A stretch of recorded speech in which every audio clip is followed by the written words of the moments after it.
കാണാത്തവർ മുമ്പയുടെ പുതിയൊരു വിശേഷത്തിലേക്ക് എല്ലാവർക്കും സ്വാഗതം. ഇന്ന് വളരെ നല്ലൊരു എപ്പിസോഡ് തന്നെയാണ്. നമ്മുടെ അലീന വൈജയന്തിയെ വലിച്ചു കീറി ഭിത്തിയിൽ ഒട്ടിക്കുന്നുണ്ട്. വൈജയന്തിയുടെ ഒരു ഫ്രണ്ടിൻ്റെ കോള് വരുന്നുണ്ട്. വൈജയന്തി, നീയും നിന്റെ അമ്മയും കാറിൽ വരുന്നത് ഞാൻ കണ്ടിട്ടുണ്ടായിരുന്നു. ഞാൻ ഒരുപാട് വിളിച്ചു, പക്ഷെ നീ കേട്ടിട്ടുണ്ടായിരുന്നില്ല. അതുകൊണ്ടാണ് ഞാൻ കോൾ ചെയ്തതെന്ന് പറയുകയാണ്. ഉടനെ വൈജയന്തി പറയുന്നു, ആണോ, ഞാനിന്ന് ഓഫീസിൽ പോയിട്ടുണ്ടായിരുന്നില്ല. ഞാൻ ഇന്ന് ലീവായിരുന്നു. അമ്മയും കൊണ്ട് അമ്മയുടെ വീട്ടിലൊന്ന് പോയിട്ട് വരുമായിരുന്നു. നീ വിളിച്ചത് ഞാൻ കേട്ടില്ല കേട്ടോ എന്ന് പറയുന്നുണ്ട്. ഉടനെ ഫ്രണ്ട് പറയുന്നുണ്ട്, ഞാനിന്ന് ബാലചന്ദ്രനെ കണ്ടിട്ടുണ്ടായിരുന്നു. ആണോ? നീ എന്താ പിന്നെ സ്വർണ്ണക്കടയിൽ പോയിട്ടുണ്ടായിരുന്നോ? അല്ല, ഞാൻ സ്വർണ്ണക്കടയിലൊന്നും പോയില്ല. പിന്നെ ഞാനൊരു ഹോട്ടലിൽ വെച്ചിട്ടായിരുന്നു കണ്ടിട്ടുണ്ടായിരുന്നത്. ഞാൻ മഹാരാജ ഹോട്ടലിൽ വെച്ചിട്ടാണ് കണ്ടിട്ടുണ്ടായിരുന്നത്. ബാലചന്ദ്രനോടൊപ്പം ഒരു പെണ്ണുണ്ടായിരുന്നു. അവർ രണ്ടുപേരും ഒരേ ടേബിളിൽ നിന്ന് ഭക്ഷണം കഴിക്കുമായിരുന്നു. എന്നെ കണ്ടിട്ടും മൈൻഡ് ചെയ്തില്ല എന്ന് പറയാണ്. ഇത് കേട്ടിട്ട് വൈജയന്തി ആകെ ഞെട്ടുന്നുണ്ട്.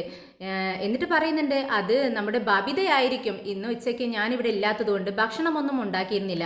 അതുകൊണ്ട് ബാലചന്ദ്രൻ ചിലപ്പോൾ പുറത്തു പോയി ഭക്ഷണം കഴിച്ചിട്ടുണ്ടാവും. ഇത് കേട്ടതും ഫ്രണ്ട് പറയുന്നുണ്ട്, ഏയ് വൈജയ്, നിന്റെ ബബിത മോളെയും കൃഷ്ണമോളെയൊക്കെ എനിക്ക് അറിയാവുന്നതല്ലേ. അവരൊന്നുമല്ല, ഇത് വെളുത്ത് സുന്ദരി കുട്ടിയാണ്. പക്ഷേ രണ്ടുപേരും ഭക്ഷണം നല്ല സല്ലപിച്ചിട്ട് നല്ല സംസാരിച്ചിട്ടാണ് അവർ ഭക്ഷണം കഴിക്കുന്നത്. പെട്ടെന്ന് കണ്ടാൽ നിന്നെപ്പോലെ തന്നെയുണ്ട് വൈജയന്തി. പിന്നെ നിന്റെ റിലേറ്റീവ് ആരെങ്കിലും ആയിരിക്കും എന്ന് ഞാനും ചിന്തിച്ചു. ശരി, എന്നാൽ ഓക്കെ എന്ന് പറഞ്ഞുകൊണ്ട് ഫ്രണ്ട് കോൾ കട്ട് ചെയ്യുന്നുണ്ട്.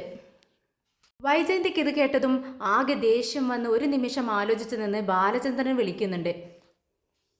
വൈജയന്തിയുടെ കോൾ കണ്ടതും പെട്ടെന്ന് കോളെടുത്ത് ബാലചന്ദ്രൻ ചോദിക്കുന്നു, വൈജയന്തി, നീ ഇത് എവിടെയായിരുന്നു? ഈ ഫോണും ഓഫ് ചെയ്ത് വെച്ചിട്ട് നീ ഇത് എന്ത് ചെയ്യുന്നു? നിനക്ക് ഞാൻ എത്ര നേരമായി വിളിക്കുന്നു.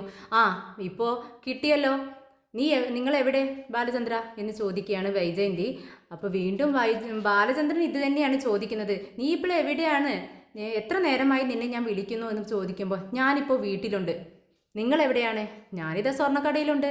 എന്താണെന്ന് ചോദിക്കുമ്പോൾ വൈജയന്തി പറയുന്നുണ്ട്, നിങ്ങളിന്ന് പുറത്തു പോയിരുന്നോ? പുറത്തു പോവാനോ? ഞാനിങ്ങോട്ടും പോയിട്ടില്ല. നിങ്ങളിന്ന് മഹാരാജ ഹോട്ടലിൽ പോയിട്ടുണ്ടായിരുന്നില്ലേ? ഓ, അതാണോ? ഞാൻ പോയിട്ടുണ്ടായിരുന്നു. നിങ്ങൾ ആരെയും കൊണ്ടാണ് പോയിരുന്നത്? അത് അലീന വീട്ടിൽ ആരുമില്ല എന്ന് പറഞ്ഞിട്ട് ഇവിടെ വന്നിട്ടുണ്ടായിരുന്നു. ഞാൻ അവളോട് ഭക്ഷണം കഴിച്ചോന്ന് ചോദിച്ചപ്പോൾ ഇല്ലെന്ന് പറഞ്ഞു. അതുകൊണ്ട് ഞാൻ അവൾക്ക് ഭക്ഷണം മേടിച്ചു കൊടുക്കാൻ വേണ്ടി പോയതാ. ഇത് കേട്ടതും ഉറഞ്ഞു തുള്ളി നിൽക്കുകയാണ് നമ്മുടെ വൈജയന്തി. നിങ്ങൾ എന്തിനാ അവളെയും കൊണ്ട് ഹോട്ടലിൽ പോയത്? നിങ്ങൾക്ക് അവൾക്ക് ഭക്ഷണം കഴിക്കാനുള്ള ക്യാഷ് കൊടുത്താൽ മതിയായിരുന്നില്ലേ? അവൾ പോയിട്ട് കഴിക്കില്ലേ? അതിനു പകരം നിങ്ങൾ നിങ്ങളുടെ കാറിൽ ആനയിച്ച് അവളെ കൊണ്ടുപോയി ഭക്ഷണം മേടിച്ചു കൊടുത്തിട്ടുണ്ടാവും അല്ലേ എന്ന് ചോദിക്കുകയാണ്. ഇത് കേട്ടതും ബാലചന്ദ്രൻ പറയുന്നുണ്ട്, അതിനെന്താ വൈജയ്, വിശന്നിരിക്കുന്ന ഒരു കുട്ടിക്ക് ഭക്ഷണം മേടിച്ചു കൊടുത്തു എന്ന് വെച്ചിട്ട് എന്താ പ്രശ്നം? ഞാൻ എൻ്റെ ബബിത മോളെയും കൃഷ്ണമോളെയൊക്കെ കൊണ്ടുപോയി ഹോട്ടലിൽ പോയി ഭക്ഷണം മേടിച്ചു കൊടുക്കാറില്ലേ? അതുപോലെ തന്നെയല്ലേ എഴുതും എന്ന് ചോദിക്കുമ്പോൾ വൈജയന്തിക്ക് ദേഷ്യം വരികയാണ്. അതുപോലെയാണോ ഇത് നമ്മുടെ വീട്ടിലെ ഒരു സെർവൻ്റ് ആണ്. ആ ബോധമുണ്ടോ നിങ്ങൾക്ക്? വൈജയ്, അതൊരു പെൺകുട്ടിയല്ലേ? അപ്പോൾ അത് വിചാരിച്ചിട്ടാണ് ഞാൻ ആ കുട്ടിയെയും കൊണ്ടുപോയി ഭക്ഷണം മേടിച്ചു കൊടുത്തത്. ഇതിപ്പോൾ ഇത്ര വലിയ തെറ്റാണോ? പിന്നെ മഹാരാജാസിൽ കയറിയത് എൻ്റെ അന്തസ്സിനൊത്ത ഹോട്ടലിലല്ലേ എനിക്ക് കയറാൻ പറ്റൂ. ഞാൻ അതിലാണ് പോവാറ്. അതുകൊണ്ട് അവിടെ കൊണ്ടുപോയി ഭക്ഷണം മേടിച്ചു കൊടുത്തു എന്നേ ഉള്ളൂ. ഇത് കേട്ടതും വൈജയന്തി ചോദിക്കുന്നുണ്ട്, അവളെ 2 ദിവസം ഊര് ചുറ്റിയിട്ട് വന്നതല്ലേ? അപ്പോൾ അവർക്ക് ആരും തുണയൊന്നും ഉണ്ടായിരുന്നില്ലല്ലോ. അവൾ ഒറ്റയ്ക്ക് തന്നെയല്ലേ പോയത്? എന്നിട്ട് എന്തിനാ നിങ്ങളിപ്പോൾ ഭക്ഷണം മേടിച്ചു കൊടുക്കണം അവളോടൊപ്പം പോയത്? അങ്ങനെ ഊര് ചുറ്റി നടക്കുന്ന അവൾക്ക് ഒരു നേരം ഭക്ഷണം മേടിച്ച് കഴിക്കാനുള്ള കഴിവൊക്കെ അവൾക്കുണ്ട്. അന്തസ്സുണ്ടെന്ന് പറഞ്ഞിട്ട് കാര്യമില്ല. ഓരോരുത്തരോടും എങ്ങനെ പെരുമാറണമെന്ന് പഠിക്കണം എന്ന് പറയുന്നുണ്ട് വൈജയന്തി. ഇത് കേട്ടതും ബാലചന്ദ്രനും ദേഷ്യം വരികയാണ്. വൈജയ്, നീ എന്നെ അന്തസ്സ് പഠിപ്പിക്കേണ്ട. എനിക്കറിയാം ആരോടെങ്ങനെ പെരുമാറണമെന്ന്. അത് പഠിക്കേണ്ടത് നീയാണെന്ന് പറയുന്നു. ഇതും കൂടി കേട്ടപ്പോൾ വൈജയന്തിക്ക് കൂടുതൽ ദേഷ്യം വരികയാണ്. ബാലചന്ദ്ര, നിങ്ങൾ പലതും പഠിക്കാനുണ്ട്. എന്നെ പരിചയമുള്ള എത്ര പേരുണ്ട് ഇവിടെ ഈ സ്ഥലത്ത്? എൻ്റെ ബാങ്കിലെ ക്ലയൻസ്, എൻ്റെ സ്റ്റാഫ്, എൻ്റെ ഒപ്പം കൂടെ ജോലി ചെയ്യുന്നവർ എല്ലാവരും ഉണ്ട്. എൻ്റെ കുടുംബത്തെ അറിയാവുന്നവരുമുണ്ട്. അവരുടെ മുന്നിലൊക്കെ ഞാൻ നാണം കെടില്ലേ നിങ്ങളിങ്ങനെ ഓരോരുത്തരും വിളിച്ചുകൊണ്ട് പോയി ഹോട്ടലിലൊക്കെ പോയി ഭക്ഷണം കഴിച്ചാൽ? ഇപ്പം തന്നെ ഞാൻ ഈ വിവരം അറിഞ്ഞതേ എൻ്റെ ഒരു ഫ്രണ്ട് വിളിച്ച് പറഞ്ഞപ്പോഴാ എന്ന് പറഞ്ഞ് വൈജയന്തി പെട്ടെന്ന് കോള് കട്ട് ചെയ്യുന്നുണ്ട്. പിന്നീട് എന്താ സംഭവിക്കാന്നത് പറയേണ്ടതില്ലല്ലോ. നേരെ ചെല്ലുന്നത് അമ്മയുടെ റൂമിലേക്കാണ്. അലീന അവിടെ ഉണ്ടാവുമെന്ന് വൈജയന്തിക്ക് അറിയാം. അലീനയാണെങ്കിൽ മുത്തശ്ശിയുടെ കാലിൽ തൈലമിട്ട് ഇങ്ങനെ തടവിക്കൊണ്ടിരിക്കുകയാണ്. വൈജയന്തിയുടെ വരവ് കണ്ടിട്ട് അലീനയ്ക്ക് പന്തികേട് എന്തോ ഉണ്ടെന്ന് മനസ്സിലാവുന്നുണ്ട്. അലീന സൂക്ഷിച്ച് വൈജയന്തിയുടെ മുഖത്തേക്ക് നോക്കുന്നുണ്ട്. എന്നാൽ വൈജയന്തിയാണെങ്കിൽ ദേഷ്യത്തോടെയാണ് അലീനയെ നോക്കുന്നത്. എടി, നീ ഇന്ന് ബാലചന്ദ്രനെയും കൂട്ടി ഹോട്ടലിൽ പോയിരുന്നു എന്ന് ചോദിക്കുമ്പോൾ, എന്ത്, സാറിനെ കൂട്ടി ഞാൻ ഹോട്ടലിൽ പോയിരുന്നെന്നോ? ഇല്ല, ഞാൻ പോയിട്ടില്ല. എന്ത്, നീ കള്ളം പറയുന്നോ? നീ പോയിട്ടില്ലേ? ഇത് കേട്ടതും വീണ്ടും അലീന ഇതേ തന്നെ ആവർത്തിക്കുന്നു. ഇല്ല, ഞാൻ പോയിട്ടില്ല, സാറിനെ വിളിച്ചുകൊണ്ട് ഞാൻ ഹോട്ടലിൽ പോയിട്ടില്ലെന്ന് തറപ്പിച്ച് പറയുന്നു. കണ്ടാമേ, ഇവൾ നുണ പറയുന്നത് കണ്ടില്ലേ? ഇവൾ ഇന്ന് ഹോട്ടലിൽ പോയിരുന്നു. ഇത് കേട്ടിട്ട് മുത്തശ്ശി പറയുന്നുണ്ട്, എന്താ വൈജയന്തി ഈ പ്രശ്നമുണ്ടാക്കാനായിട്ട് ഇങ്ങനെ ഓരോന്ന് പറഞ്ഞുകൊണ്ടിരിക്കുന്നത്? ആ കുട്ടിയല്ലേ പോയിട്ടില്ലെന്ന് പറയുന്നത്. ഇത് കേട്ടതും നമ്മുടെ അലീന പറയുന്നുണ്ട്, ചോദിക്കേണ്ട രീതിയിൽ ചോദിച്ചാൽ ഞാൻ സത്യം പറയും. ഇത് കേട്ടിട്ട് മുത്തശ്ശി പറയുന്നുണ്ട്, മോളെ എന്താ സംഭവം, കാര്യം പറയുന്നു, സമാധാനത്തിൽ ചോദിക്കുകയാണ്. ഇത് കേട്ടത് അലീന പറയുന്നുണ്ട്, മുത്തശ്ശി ഇന്ന് ഞാൻ അതിരാവിലെ ഞാൻ 9 മണിയാകുമ്പോഴേക്കും ഞാനിവിടെ എത്തിയിട്ടുണ്ട്. ഞാൻ ഭക്ഷണം കഴിക്കാതെയാണ് ഞാൻ വന്നത്. ഇവിടെ ഉച്ചവരെ ഞാൻ എല്ലാവരെയും കാത്ത് ഉമ്മറത്ത് കുറേ ഇരുന്നു. പിന്നെ ഗേറ്റിന് അവിടെയും പോയി നിൽക്കുമായിരുന്നു. കുറച്ച് കഴിഞ്ഞപ്പോൾ ഞാൻ സാറിൻ്റെ സ്വർണ്ണക്കടയിലേക്ക് പോയി. സാറ് എന്നോട് ചോദിച്ചു, നീ ഭക്ഷണം കഴിച്ചോ എന്ന്. ഞാൻ കഴിച്ചിട്ടില്ലെന്ന് പറഞ്ഞു. സാറ് ഭക്ഷണം മേടിച്ച് തരാമെന്ന് പറഞ്ഞു. അങ്ങനെ എന്നെ സാറാ ഹോട്ടലിലേക്ക് കൊണ്ടുപോയതെന്ന് പറയുകയാണ്. ഇത് കേട്ടതും വൈജയന്തി ചോദിക്കുന്നുണ്ട്, അങ്ങനെ അദ്ദേഹം വാങ്ങിച്ചു തരാമെന്ന് പറഞ്ഞാലും വേണ്ടെന്ന് പറയുന്നത് നിന്റെ മര്യാദയല്ലേടി എന്ന് ചോദിക്കുമ്പോൾ, ഞാൻ പറഞ്ഞതാ മേഡം, ആവുന്നത്ര പറഞ്ഞു, എനിക്ക് വേണ്ട, ഞാൻ പുറത്തു പോയി കഴിച്ചോളാം, തനിയെ പോയി കഴിച്ചോളാം എന്ന് ഞാൻ പറഞ്ഞതാ. ഞാൻ എത്ര പറഞ്ഞിട്ടും സാറ് സമ്മതിച്ചില്ല. സാറിൻ്റെ സന്മനസ്സും നന്മയും കൊണ്ടാണ് അങ്ങനെ സമ്മതിക്കാതിരുന്നത്. അതുകൊണ്ടാണ് എനിക്ക് ഭക്ഷണം മേടിച്ചു തന്നതും എന്ന് പറയുന്നുണ്ട്. ഓ പിന്നെ സാറിൻ്റെ സന്മനസ് എന്ന് പറഞ്ഞ് എല്ലാം ഇനി ബാലചന്ദ്രൻ്റെ തലയിൽ അങ്ങ് ഇട്ടോ. എടി, നിനക്ക് വരാൻ പറ്റത്തില്ലെന്ന് പറഞ്ഞു നിൽക്കാമായിരുന്നില്ലേ? നിന്റെ കൈയും പിടിച്ച് വലിച്ചോണ്ട് അദ്ദേഹം നിന്റെ വായിലങ്ങ് കുത്തിത്തിരികി തന്നതൊന്നും അല്ലല്ലോ ഭക്ഷണം. ഇത് കേട്ടതും മുത്തശ്ശിക്ക് സഹിക്കാൻ പറ്റിയില്ല. മുത്തശ്ശി പ്രതികരിക്കുന്നുണ്ട്, അതെ വൈജയ്, എന്ത് വർത്തമാനമാടി നീ പറയുന്നത്? അവൾ നിന്നെ മാഡം മാഡം എന്ന് വിളിക്കുന്നുണ്ട്. എന്നിട്ട് എന്ത് തോന്നിവാസമാടി അവളോട് ഈ പറയുന്നത്? നീ എത്ര തവണയായി അവളോട് തോൽക്കുന്നു, എന്നിട്ടും നീ ഇത് തന്നെയാണല്ലോ അവളോട് പറഞ്ഞുകൊണ്ടിരിക്കുന്നതും ചെയ്തുകൊണ്ടിരിക്കുന്നതും. നിനക്ക് എത്ര കിട്ടിയിട്ടും മതിയായില്ലേ വൈജയ് എന്ന് ചോദിക്കുകയാണ്. ഇതുകൂടി കേട്ടപ്പോൾ നമ്മുടെ വൈജയന്തിക്ക് ദേഷ്യം വന്നിട്ട് പറയുന്നുണ്ട്, ബാലചന്ദ്രൻ ഇങ്ങോട്ട് വരട്ടെ, എനിക്ക് മറ്റ് ചിലത് കൂടി അറിയാനുണ്ട്. ഇത് കേട്ടത് മുത്തശ്ശി ചോദിക്കുന്നുണ്ട്, ഇനി എന്താടി നിനക്ക് അറിയേണ്ടത്? അവന് കുറച്ച് നന്മയുള്ളത് കൊണ്ട് ഒരു പെൺകുട്ടി വിശന്നിരിക്കുന്നത് കണ്ടപ്പോൾ അതിന് കുറച്ച് ഭക്ഷണം മേടിച്ചു കൊടുത്തു. അതിനാണോ നീ അവനെ ഇങ്ങനെ കുറ്റം പറയുന്നത്, ഈ മോളെ ഇട്ടിങ്ങനെ ദ്രോഹിക്കുന്നത്? ഇവളുടെ മുന്നിൽ എത്ര തോറ്റിട്ടും നിനക്ക് മതിയായില്ല അല്ലേ വൈജയ് എന്ന് ചോദിക്കുമ്പോൾ ഉറഞ്ഞു തുള്ളിക്കൊണ്ട് വൈജയന്തി റൂമിൽ നിന്ന് ഇറങ്ങി പോകുന്നുണ്ട്. മുത്തശ്ശി അലീനോട് പറയുന്നുണ്ട്, എത്ര തവണയായി മോളെ നിന്റെ മുന്നിൽ അവൾ തോൽക്കുന്നു, എന്നിട്ടും ഇപ്പോഴും അവൾ ജയിക്കാൻ വേണ്ടി ശ്രമിച്ചുകൊണ്ടിരിക്കുകയാണ്. എന്താന്ന് വെച്ചാൽ അവൾ ചെയ്യട്ടെ. ഇത് കേട്ട അലീന പറയുന്നുണ്ട്, ഒന്നും ആയില്ല മുത്തശ്ശി, എല്ലാം തുടങ്ങാൻ പോകുന്നതേയുള്ളൂ. മറ്റൊരു പ്രശ്നം കൂടി. അതെന്താ മോളെ? കണ്ടോ, ഇരിക്കുന്ന കവറുകൾ കണ്ടോ മുത്തശ്ശി എന്ന് പറഞ്ഞ് ഷെൽഫിലേക്ക് നോക്കുകയാണ് അലീന. അപ്പം നമ്മുടെ മുത്തശ്ശി ചോദിക്കുന്നുണ്ട്, എന്താ മോളെ അത് ഡ്രസ്സുകളും 2 ജോഡി ജിമിക്കിയുമാണ്. സ്വർണത്തിൻ്റെ കമ്മലാണ് കേട്ടോ മുത്തശ്ശി. അത് എവിടുന്നാ മോളെ? മോള് വാങ്ങിച്ചതാണോ? അല്ല, അതൊക്കെ ഒരു കഥയാ മുത്തശ്ശി, ഞാൻ എല്ലാം പറഞ്ഞു തരാം. ഞാൻ ആദ്യം പോയി ചൂടുവെള്ളം എടുത്തിട്ട് മുത്തശ്ശിയുടെ കാലിലൊക്കെ ചൂട് പിടിച്ച് തരാം, എന്നിട്ട് ഞാൻ കഥ പറയാം എന്ന് പറയാൻ അലീന. എന്നിട്ട് പെട്ടെന്ന് തന്നെ കിച്ചണിൽ പോയി മുത്തശ്ശിയുടെ കാല് ചൂട് പിടിക്കാനുള്ള വെള്ളമൊക്കെ വെക്കുന്നുണ്ട്. അങ്ങനെ ചുടുവെള്ളമൊക്കെ കൊണ്ടുവന്ന് അലീന കാലിലൊക്കെ പിടിച്ചു കൊടുക്കുന്നുണ്ട്. അപ്പോഴേക്കും നമ്മുടെ വൈജയന്തി വീണ്ടും റൂമിലേക്ക് വരികയാണ്. എന്താ വൈജയന്തി മുത്തശ്ശി ചോദിക്കുന്നുണ്ട്. അതൊന്നും കേൾക്കാൻ നിൽക്കാനുള്ള സമയമില്ല വൈജയന്തിക്ക്. നേരെ ചെല്ലുന്നത് അലീനയുടെ അടുത്തേക്കാണ്. എടി, ബാലചന്ദ്രനോടൊപ്പം അല്ലേടി നീ ഇവിടേക്ക് വന്നത്? ആര് പറഞ്ഞു?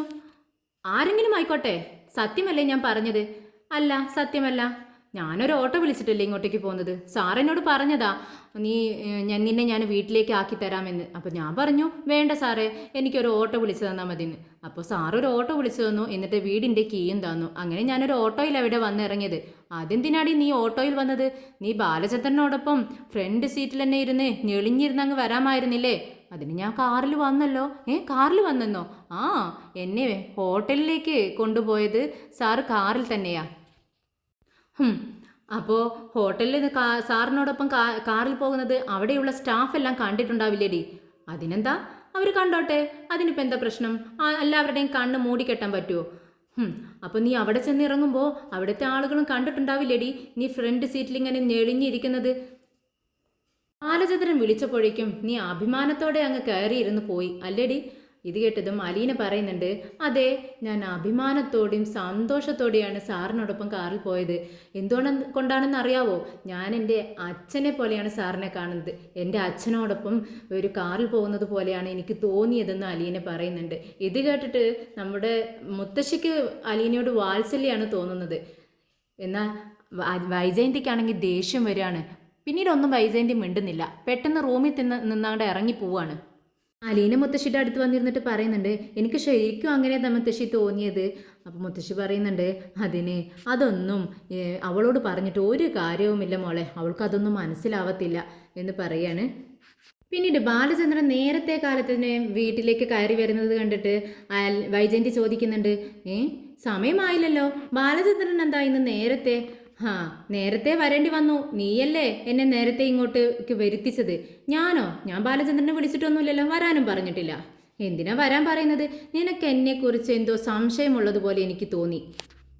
ഞാൻ അലീനയും കൊണ്ട് പാലാപട്ടണത്തിൽ ചുറ്റി നടന്നെന്നോ, അവളെ കൂട്ടിക്കൊണ്ടുപോയി ഹോട്ടലിൽ കൊണ്ടുപോയി ഭക്ഷണം മേടിച്ചു കൊടുത്തെന്നോ അങ്ങനെ എന്തൊക്കെ നീ പറഞ്ഞില്ലേ? അത് ഞാൻ പറഞ്ഞത് തന്നെയാ. എടി, നിന്റെ അച്ഛനുണ്ടല്ലോ, നിന്റെ അച്ഛൻ അറിയുന്നതിനേക്കാൾ കൂടുതൽ എന്നെ ഈ പാലാപട്ടണത്തിലുള്ളവർ അറിയും. ഇവിടുത്തെ റോട്ടിലോ ഹോട്ടലിലോ ഷോപ്പിലോ ഞാനൊരു ഒന്നല്ല ഒരു 100 പെൺകുട്ടികളെ കൊണ്ട് പോയാലും അവരാരും ഈ ബാലചന്ദ്രനെ സംശയിക്കത്തില്ല. അവർക്ക് എന്നെ അറിയാം. പക്ഷേ ഇപ്പോൾ ആദ്യമായിട്ടാണ് നീ എൻ്റെ നേരെ ഇങ്ങനെ വിരൽ ചൂണ്ടുന്നത്. എന്നാലേ അതിന് തക്ക കാരണമുണ്ടായിട്ടാ ഞാൻ നിങ്ങളെ നേരെ വിരൽ ചൂണ്ടുന്നത്. എന്ത് കാരണമാടി? എന്ത് കാരണമാണ് നീ പറയുന്നത്? ഇവിടുത്തെ വീട്ടുജോലിക്കാരിയെ ഹോട്ടലിൽ കൊണ്ടുപോയി ഭക്ഷണം മേടിച്ചു കൊടുക്കേണ്ട എന്ത് കാര്യമായിരുന്നു ബാലചന്ദ്രനുള്ളത്? അതിന് അവൾ വീട്ടുജോലിക്കാരിയാണെന്ന് ആര് പറഞ്ഞു?